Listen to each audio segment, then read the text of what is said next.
মায়ের দোয়া লও হে যুবক, মায়ের দোয়া লও। বিপদে পড়বে না তুমি যখন যেথায় যাও, বিপদে পড়বে না তুমি যখন যেথায় যাও। মায়ের দোয়া লও হে যুবক, মায়ের দোয়া লও। মায়ের দোয়া লও হে যুবক, মায়ের দোয়া লও। বলতাম নি গজলটা। একটি গ্লাস ওই পানির ফলে তাম পৃথিবীর মানুষেরা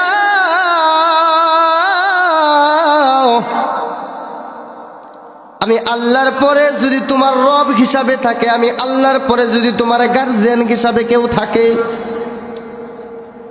আমি আল্লাহর পরবর্তীতে যদি তোমাকে পালন কর্তা হিসাবে কেউ থাকে, এইটা হইতেছে তোমার মা বাবা। এইটা হইতেছে কে বলেন তো দেখি?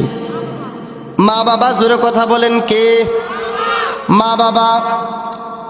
আল্লাহ পাক রব্বুল আলামিন কুরআনুল কারীমের ভিতরে বলতেছেন, ওয়াকাযা রাব্বুকা আল্লা তা'বুদু ইল্লা ইয়্যাহু ওয়া বিল ওয়ালিদাইনি ইহসানা।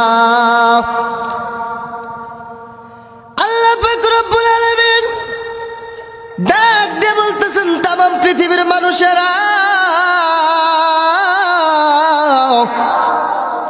আমি আল্লাহকে ছাড়া তোমরা কাউকে অনুসরণ করিও না।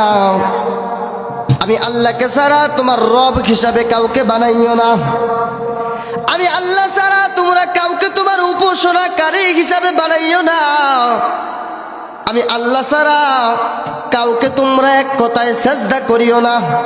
বলেন তো দেখি বাজান, আল্লাহ ছাড়া আমাদের কোনো ইলা আছে কিনা নাই? জোরে বলেন, ইলা আছে? তামাম পৃথিবীর জমিনের ভিতরে আল্লাহ তাআলা ছাড়া আমাদের কোনো রব নাই, আমাদের কোনো ইলা নাই। এ নীলফামারীর মুসলমান, বলেন তো দেখি আমাদের রবকে? আরো জোরে আওয়াজ করে বলেন, আমাদের রবকে? পৃথিবীর মুসলমান, আমাদের রব হইতেছে একমাত্র আল্লাহ। এই আল্লাহ পাক রব্বুল আলামিন বলতেছেন, তাম পৃথিবীর মুসলমানরা, এই আল্লাহ ছাড়া তোমার কোনো ইলা নাই। এই আল্লাহ ছাড়া তোমার কোনো দয়ালু দাতা মেহেরবান রব নাই। আর এই আল্লাহর পরে যদি তোমরা কারো অনুসরণ করো, এই আল্লাহর পরে যদি তোমরা কাউকে রব হিসাবে মানো, বুঝেন কথাগুলো, খেয়াল করে বুঝেন। এই আল্লাহর পরে আল্লাহ পাক রব্বুল আলামিন বলতেছেন, যদি তোমরা কাউকে রব হিসাবে মানো, তোমার পালন কর্তা হিসাবে মানো, তাহলে একমাত্র হইল তোমার বাবা আর একমাত্র হইল তোমার মা।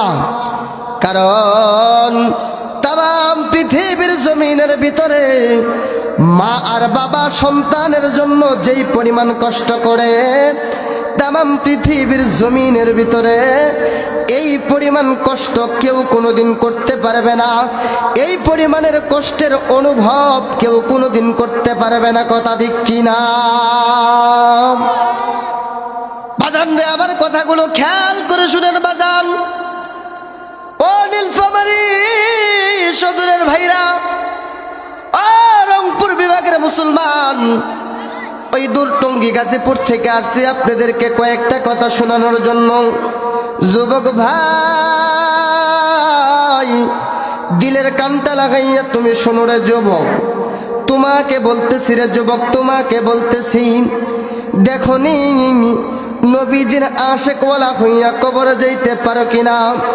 নবীজির সুন্নতের জীবনের তুমি নবীজির সুন্নতে তোমার রংটা জীবনে তুমি সাজাইতে পারো কিনা? বাবাজি, আজকের মাহফিলটা আপনাদের এলাকার জন্য রহমত, আজকের মাহফিলটা আপনাদের এলাকার জন্য বরকত। ওগো পর্দার অন্তরালের মা, গভীর খেয়াল করে শুনো গো, কেন তুমি ওই কবরে যাওয়ার আগে জান্নাতের টিকিট নিয়ে কবরে যাবা না? কেন তুমি কবরে যাওয়ার আগে মা বাবার খেদমত করবা না? কেন তুমি কবরে যাওয়ার আগে কবরের সামানপাতি বানাইবা না? সামনে যারা আছেন, পিছনে যারা আছেন বাবাজিরা, সবাইকে গভীর খেয়াল করে মনোযোগ দিয়ে শোনার কথা বলবো। আল্লাহর নবী তো বলেন, মান আরফা নাফসাহু ফাকাদ আরফা রাব্বাহু, যে নিজেরে চিনলো সে যেন আমারে চিনলো, যে নিজেরে চিনে নাই সে যেন আমি আল্লাহকে চিনে নাই। বাজান, নিজের খেয়াল আপনি নিজে করেন, অন্যের খেয়াল আপনার করার দরকার নাই। আমার কবরে আপনি যাব, আপনার কবরে আপনি যাবেন। আরে বন্ধু, এ নীলফামারী সদরের ভাইরা, এ বন্ধুরা, একটু গভীর খেয়াল করে শুনবেন। আল্লাহ পাক রব্বুল আলামিন কুরআনুল কারীমের ভিতরে কি বললেন? আমার আল্লাহ কুরআনুল কারীমের ভিতরে কিন্তু বলে দিলেন, আল্লাহ ছাড়া তামাম পৃথিবীর জমিনের ভিতরে কোনো ইলা নাই, আল্লাহ ছাড়া তামাম পৃথিবীর জমিনের ভিতরে কোনো রব নাই, আল্লাহ ছাড়া তামাম পৃথিবীর জমিনের ভিতরে কোনো পালন কর্তা নাই। আরে বন্ধু, আমার দয়াময় মাময় আল্লাহ ডাক দিয়ে বলতেছেন, মুসলমানেরা, এই আল্লাহর পরে যদি কারো তোমরা অনুসরণ করো, আল্লাহর পরে যদি কাউকে মানো, তাহলে একমাত্র তোমার মা বাবার খেদমত করো, তাহলে তোমরা একমাত্র তোমার মা বাবাকে অনুসরণ করো। বাবাজি বলেন তো দেখি ভাইরা, আমার যুবক ভাইরা, মুরব্বী বাবাজিরা, বর্তমান সময়ে বাংলাদেশের জমিনে এই মা বাবাই সবচেয়ে অপমানিত, ঘৃণিত, কথা ঠিক কিনা? তামাম পৃথিবীর জমিনের ভিতরে এই মা বাবাই হইতেছে সবচেয়ে অপমানিত। রংপুর বিভাগের ভাইরা, এই মা বাবাটারে কখনো কষ্ট দিয়েন না। কয়েকটা ইতিহাস আপনাদেরকে শোনাইয়া যায়। এই মাটারে যদি কষ্ট দেন, এই বাবাটারে যদি কষ্ট দেন, আপনার কপালটা কেমনে পুড়ে যায়। আর এই মা বাবার কাছ থেকে যদি দোয়া নেন, আপনি কিভাবে জান্নাতের টিকিট নিয়ে কবরে যান। আজকে তো জান্নাত পাওয়ার জন্য পীরের কাছে যান, আজকে তো জান্নাত তালাশ করার জন্য খাদেমের কাছে যান, আজকে তো জান্নাত তালাশ করার জন্য হুজুরের কাছে যান, আজকে জান্নাত তালাশ করার জন্য অমুক মাজারে যান, অমুক বাবার দরবারে যান। আরে নীলফামারী সদরের ভাইরা, আমি ছোট্ট আকারে ছোট মানুষ বলে যাই, এই জান্নাতটা পাওয়ার জন্য পীরের কাছে যাওয়ার দরকার নাই, হুজুরের কাছে যাওয়ার দরকার নাই, ইমাম সাহেবের কাছে যাওয়ার দরকার নাই। এই জান্নাত তোমার মায়ের পায়ের নিচে রে ভাই। এই জান্নাতটা বাদ দিয়া তুমি আর আমি আজকে কোথায় দৌড়াই? বাবাজি, কথাগুলো তাদের কাছে ভালো লাগবে যারা মা ভক্ত, কথাগুলো তাদের দিলের ভিতরে লাগবে যারা মাকে ভালোবাসে, কথাগুলো তাদের অন্তরে আঘাত আনবে যারা মায়ের প্রতি পাগল, তাদের কাছে ভালো লাগবে না। যারা মাকে দূর দূর করিয়া তাড়াইয়া দেয়, তাদের কাছে বড় খারাপ লাগবে। যারা মাকে কটূক্তি কইরা কথা কয়, ধমক দিয়া কথা কয়। আরে যুবক ভাই, আল্লাহ পাক রব্বুল আলামিন তো বললেন, আমার পরে যদি তোমরা কাউকে মানো, আমার পরে যদি তোমরা কাউকে পাইতে চাও, আমার পরে যদি তোমরা কাউকে অনুসরণ করো, একমাত্র করবা তোমার মার। আল্লাহর তাআলা তো কুরআনুল কারীমের ভিতরে বুঝাইয়া দিলেন।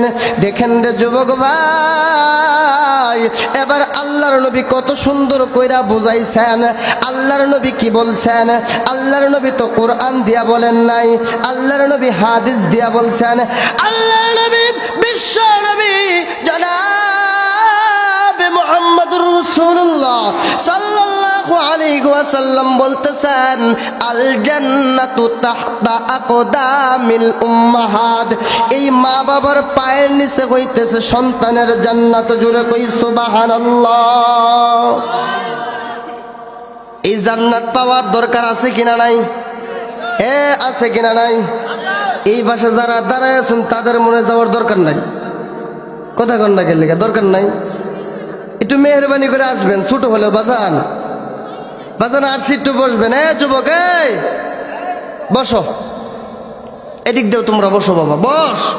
একটু পরে দেখবি ছোট মাঠ, কান্নায় দেখবি মানুষগুলা কিভাবে জর্জরিত হয়ে গেছে। বাজান রে আমার যেই কথাটা বলতেছিলাম, আল্লাহর নবী কিন্তু সুন্দর করে জানায় দিলেন, আল জান্নাতু তাহতা আকদামিল উম্মাহাত, এই মায়ের পায়ের নিচে হইতেছে সন্তানের জান্নাত। বাবাজি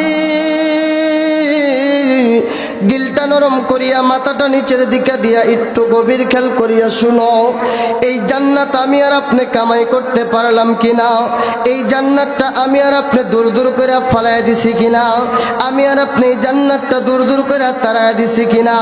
আবার ভাইরা এই জায়গায় যারা মানাই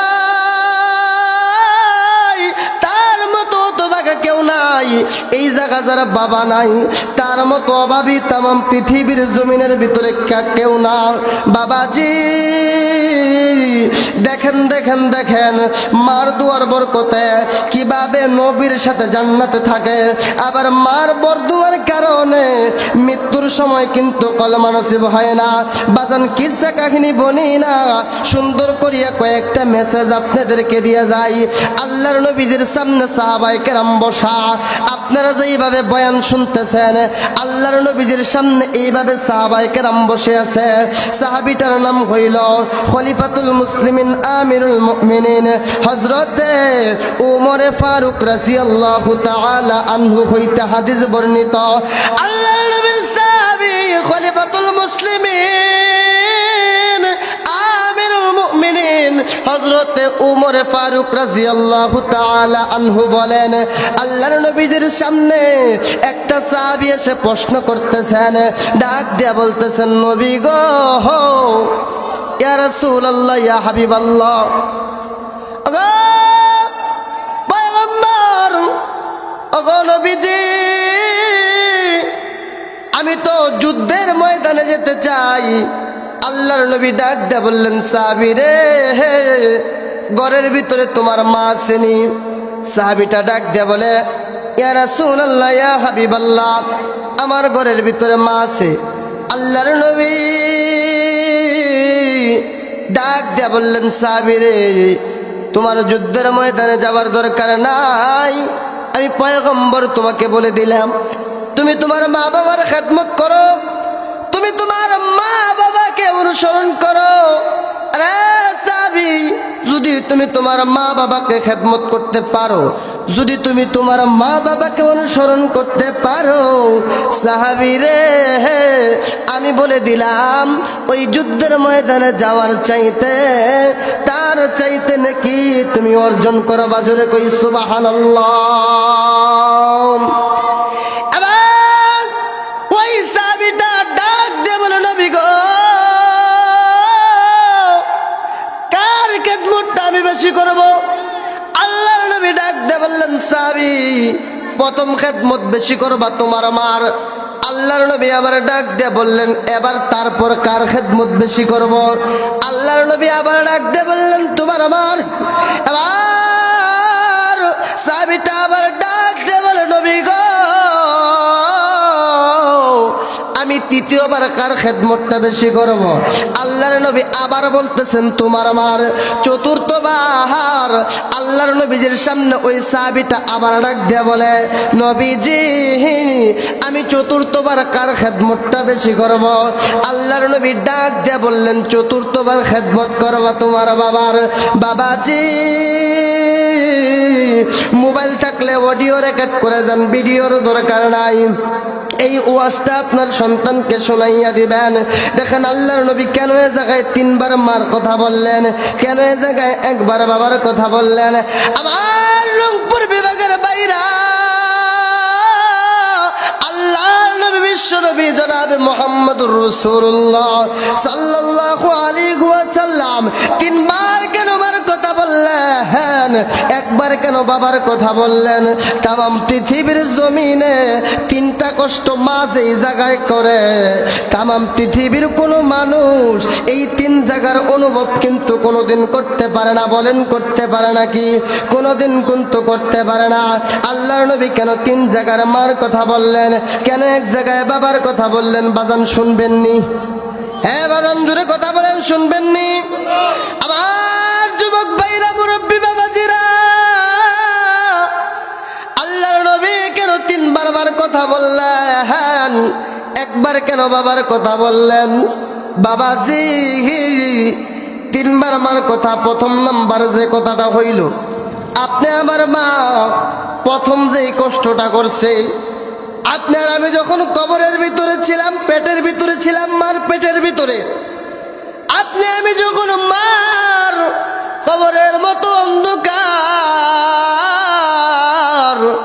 ছোট্ট ঘরটার ভিতরে, তুমি আব্দুর রহিম, তুমি আব্দুল্লাহ, তুমি মতিন মিয়া, তুমি জাফর মিয়া, পেটের ভিতরে তোমার মার, তোমার বয়স হয়ে গেছে পেটের ভিতরে 9 মাস 10 মাস। বন্ধু, গভীর খেয়াল করে মনোযোগ দিয়া শোনো, দেখো 1 ফোঁটা চোখের পানি ফালাইতে পারেন কিনা। নীলফামারীর ভাইরা, 1 ফোঁটা চোখের পানি আল্লাহ তাআলা কিন্তু কবুল করে নেবে। যখন আপনি আমার বয়স 10 মাস হয়ে গেছে, 8 মাস হয়ে গেছে, আপনি আমার মার পেটের ভিতরে, আপনি আমি যখন ছিলাম, ইন্ডিমের টাইমে আমি আর আপনার ভাই, আপনার মার পেটে, আমার মার পেটে যখন রাত্রেবেলা ঘুমাইতে গেছি, আপনি আমার মা, আপনি আব্দুর রহিমের কষ্ট হবে দেখা মা কিন্তু চিৎ হয়ে শোয় না, এক কাটা যায় না, সুন্দর করিয়া তুমি আব্দুর রহিমের কষ্ট হবা দেখা সোজা হইয়া শুয়ে থাকে। এই টাইমে রাত্র যখন 1টা 2টা বাইজা যায়, তুমি আব্দুর রহিম তোমার মার পেটের ভিতরে যখন তুমি, আরে বন্ধু দিলটা নরম কইরা শুনো, 1 ফোঁটা চোখের পানি দেখনি মার জন্য পড়ে কিনা, 1 ফোঁটা চোখের পানি দেখেননি বাবার জন্য পড়ে কিনা। ইন্ডিমেট টাইমে আমি আর আপনি যখন, আপনি আমার মার পেটের ভিতরে, আপনি আমার মা কষ্ট হবে দেখা কোনো দিক কিন্তু লাড়াচাড়া করে না, সোজা বা কিন্তু শুইয়া থাকে। ইন্ডিমেট টাইমে তুমি আব্দুর রহিম তোমার মার পেটের ভিতরে এত জোরে লাথি মারো, তোমার মার লাথিটা কিন্তু কলিজা বরাবর লাইগা যায়, তোমার মা কিন্তু চিৎকার মেরে রাতের 2টা 3টা সময় কিন্তু ঘুম থেকে উঠা যায়। বাবাজি, বলেন তো দেখি, মা এত কষ্ট সহ্য করার পরেও পেটের বাচ্চাটাকে কোনোদিন থাপ্পড় দিয়া বলে নাকি, বেটা পেটের ভিতরে তো লড়ালড়ি করসকে কোনোদিন বলে নাকি? কোনোদিন কিন্তু বাজানো বলে না। এই যে একটা কষ্ট তোমার আমার মা এই অবস্থায় করে রে ভাই, আল্লাহর নবী ডাক দিয়ে বলেন, এই কষ্টটা তামাম পৃথিবীর কেউ কোনোদিন করবো না। এই একটা কষ্টের কথা বলে গেলাম। বাজারের 2য় নাম্বার কষ্টটা হইল, বাবাজি দিলের কানটা লাগাইয়া মনটা নরম করিয়ে একটু শোনেন। 2য় নাম্বার কষ্টটা হইল, আপনার আমি যখন ছোট ছিলাম, আপনার আমি যখন ছোট, আপনার আমি কিছু বুঝি না, আপনার মা আমার মা, তুমি আব্দুর রহিমকে নিয়ে খাইতে বইছে, খাবার খাইতে বইছে, তুমি মতিন মেয়েকে নিয়ে খাইতে বইছে। ইন্ডিমেট টাইমে তোমার খালার সাথে বইছে, মামার সাথে বইছে, ভাই সাথে বইছে, ফুফার সাথে বইছে। ইন্ডিমেট টাইমে তুমি জাফর মিয়া যখন তোমার মার কুলের ভিতরে প্রসাব করে দিছ, পায়খানা যখন করে দিছ, তোমার খালা ফুফু ভাই মামা দাদা দাদি সবাই কিন্তু তোমাকে ঘৃণা করে নাক চিপকায়, বুঝেননি?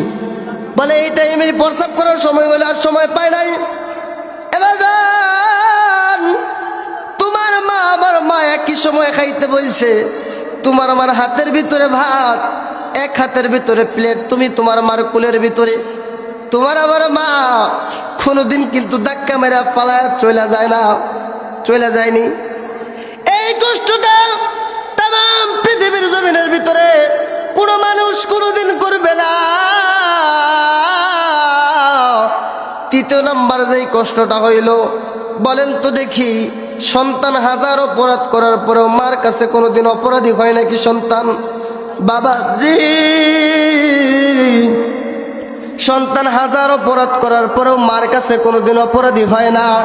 আপনার আমি তাকাইয়া দেখেন, স্কুলের ভিতরে গেছেন, স্যার একদিন মাফ করে, 2 দিন মাফ করে, 3 দিনের দিন মাফ করে না।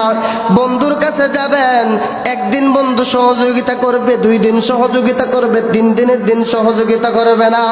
আমার ভাইরা, কিন্তু আপনি আমার মা,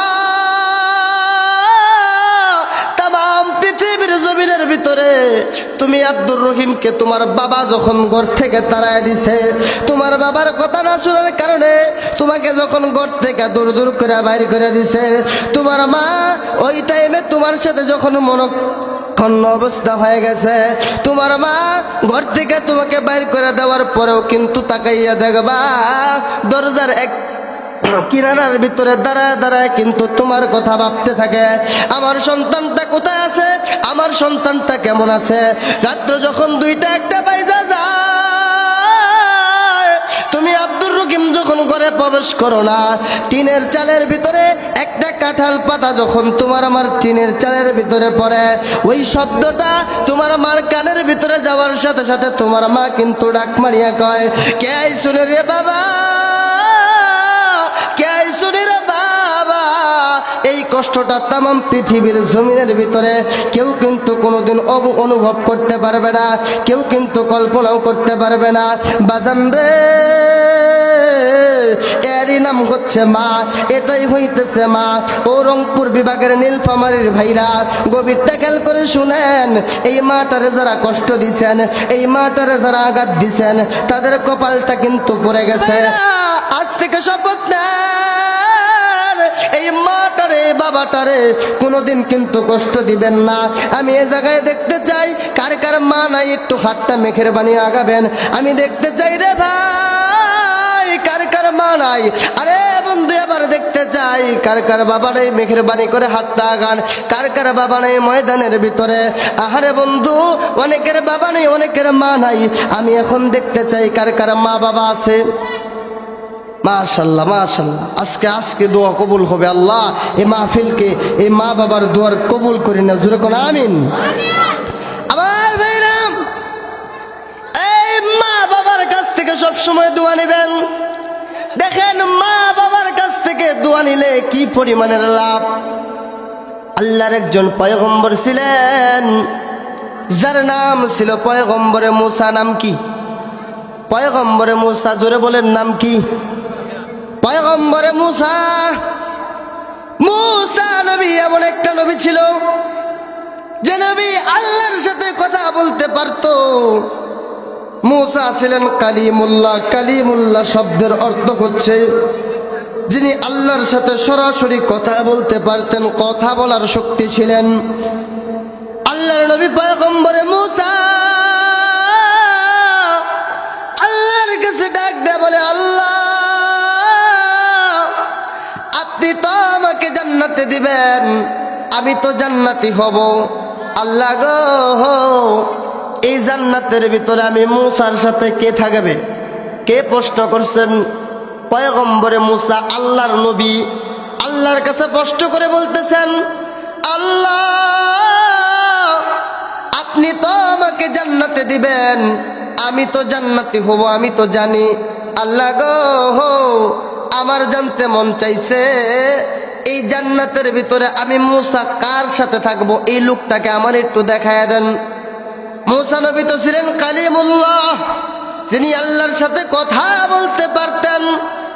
ইন্টিমেট টাইমে পয়গম্বরে মুসা আল্লাহর সাথে কথা বলতে বলতে বলতে বলতে এক পর্যায়ে আল্লাহকে যখন এই প্রশ্ন করে ফেললেন, আল্লাহ পাক রব্বুল আলামিন ডাক দিয়ে বললেন, মুসা রে, হে তুমি জান্নাতের ভিতরে একটা কসাইয়ের সাথে থাকবা। বলেন তো কার কথা বলছে?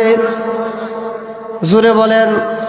কসাই ছিলেন তো, এর কাম কি? গুস্ত কাটে। নাম কাম কি? গরু জব করে গুস্ত কাটে, ঠিক আছে না? পয়গম্বরে মুসা ডাক দিয়ে বলে, আল্লাহ আপনি তো আমাকে জান্নাতে দিবেন, আমি তো জান্নাতি হব। আল্লাহ গো, এই জান্নাতের ভিতরে আমি কার সাথে থাকবো? আল্লাহ পাক রব্বুল আলামিন ডাক দিয়ে বলেন, মুসা রে, এই জান্নাতের ভিতরে তুমি একটা কসাইয়ের সাথে থাকবা। আল্লাহ পাক রব্বুল আলামিনের কথা শোনার পরে পয়গম্বরে মুসা ডাক দিয়া বলেন, আল্লাহ তুমি কি আর লোক খুঁজা পাইলা না? এই কসাইয়ের নাম তাই কইলা? আল্লাহ পাক রব্বুল আলামিন ডাক দিয়ে বলেন, রে মুসা, এটা দুনিয়ার যেমন তেমন কসাই না, এটা আমি আল্লাহর পাগল, আমি আল্লাহর আশেকের পাগল, মাসুকে হাকিকির পাগল। মুসা রে, এটা আমি আল্লাহর পাগল হইতেছে কসাই। এবার পয়গম্বর মুসা ডাক দিয়ে বলেন, আল্লাহ এই কসাইটাকে দেখার জন্য আমার মনের ভিতরে স্বাদ জাগছে, ইচ্ছা জাগছে। আল্লাহ গো, এই কসাইটার সাথে আপনি আমার একটু সাক্ষাৎ করে দেন। আল্লাহ পাক রব্বুল আলামিন ডাক দিয়ে বলেন, মুসা, এই কসাইয়ের সাথে তুমি দেখা করবা অমুক বাজারের অমুক গ্রামের ভিতরে যাইয়া দেখবা একটা লোক বাজারের ভিতরে গোস্ত বিক্রি করতেছে, বাজারের ভিতরে গোস্ত কাটতেছে। ওই লোকটাই আমি, তুমি মুসার সাথে জান্নাতের ভিতরে থাকবে। আল্লাহর নবী পয়গম্বরে মুসা ওই আল্লাহ তাআলার কথাটা শোনার পরে, আল্লাহ তাআলার কথাটা বোঝার পরবর্তীতে ওই কসাই লোকটার তালাশে, কসাই লোকটার খোঁজে আল্লাহর নবী পয়গম্বরে মুসা অমুক বাজারের ভিতরে যাইয়া, অমুক গ্রামের ভিতরে যাইয়া আল্লাহর নবী পয়গম্বরে মুসা দূর থেকে তাকাইয়া দেখলেন কসাই লোকটা সারাদিন সুন্দর করিয়া গোস্ত বিক্রি করতেছে, মাপে কোনোদিন কম দেয় না, ওজনে কোনোদিন কম দেয় না, সুন্দর করিয়া গোস্ত বিক্রি করা শেষে আল্লাহর পয়গম্বর তাকায়া দেখেন ওই কসাই লোকটা অল্প একটু গোস্ত তার পুটলির ভিতরে বাইন্দা, তার গামছার ভিতরে বাইন্দা, পলিথিনের ভিতরে নিয়া বাড়ির দিকে যখন রওনা হয়ে গেছেন, আল্লাহর নবী পয়গম্বরে মুসা ডাক দিয়ে বললেন, কসাই ভাই, আমি আপনার বাড়ির মেহমান হতে চাই। এবার কসাই লোকটা বলতেছেন, তাহলে আপনি বাড়িতে চলুন। ওই টাইম তো বাজানো মোবাইলের যুগ ছিল না, এরকম ক্যামেরার কোনো যুগ ছিল না বাবাজি। ওই টাইমে নবীজির নাম শুনছে, কিন্তু পয়গম্বর মুসাকে অনেকেই কিন্তু দেখে নাই।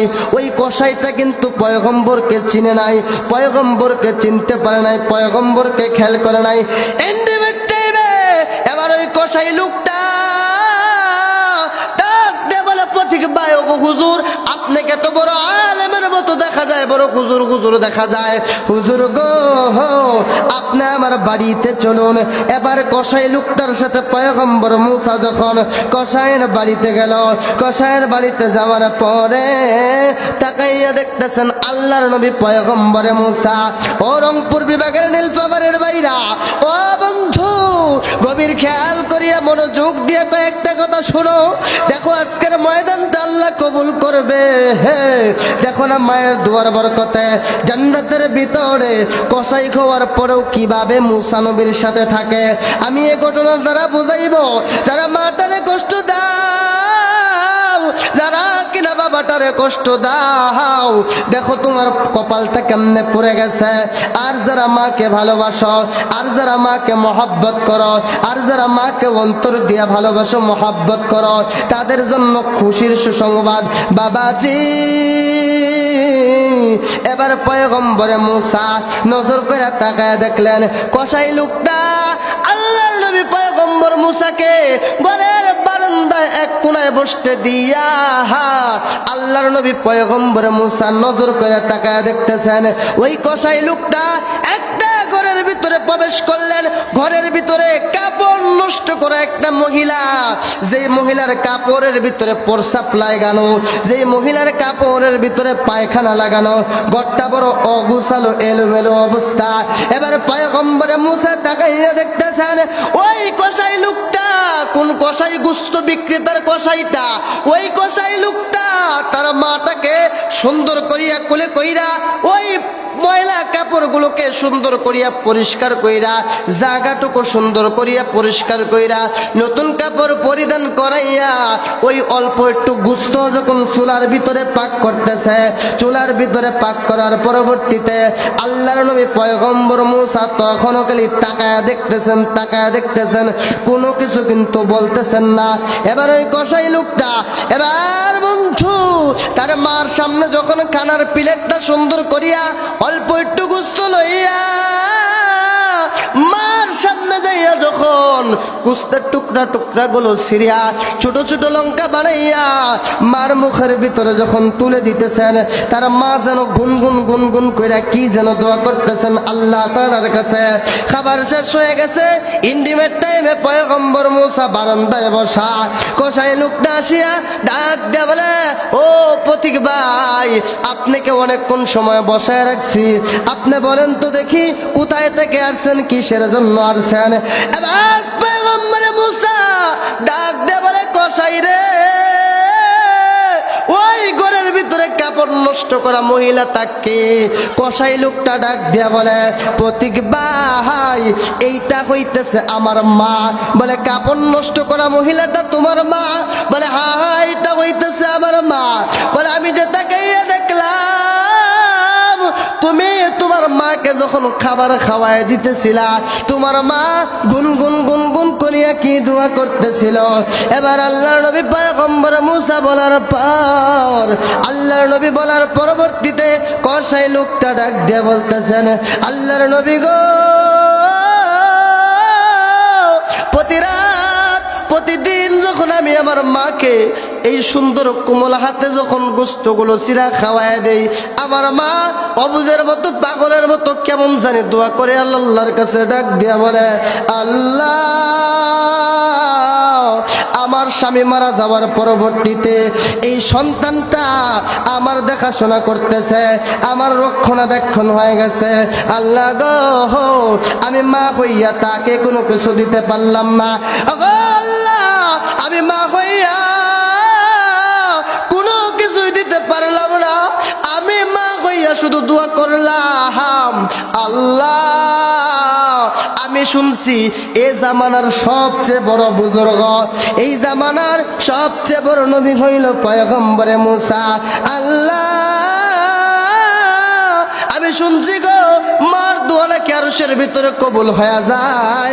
আমি আমার কসাই ছেলেটার জন্য দোয়া করলাম, তামাম পৃথিবীর জমিনের ভিতরে কিছু চাই না, তুমি আমার সন্তানটাকে জামানার নবী পয়গম্বর মুসার সাথে জান্নাতে রাখো। কসাই লোকটা কি পয়গম্বর মুসার চিনছে? মুসা যেন দাঁড়ায় রয়েছে, এটা কি পয়গম্বর এই কসাই জানে?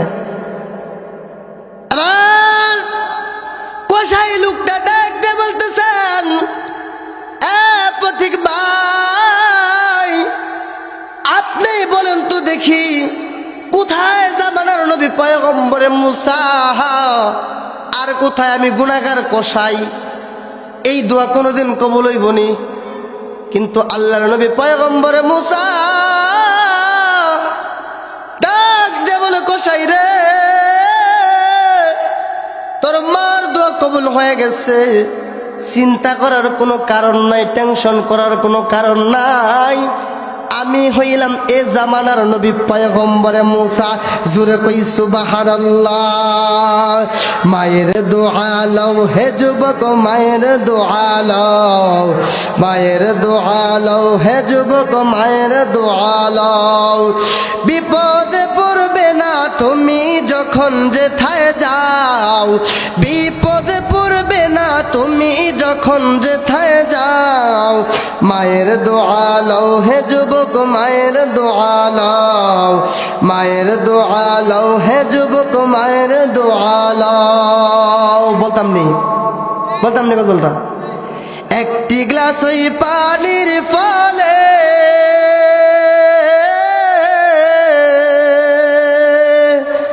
আরে বাইজিদের কুলে তুলে,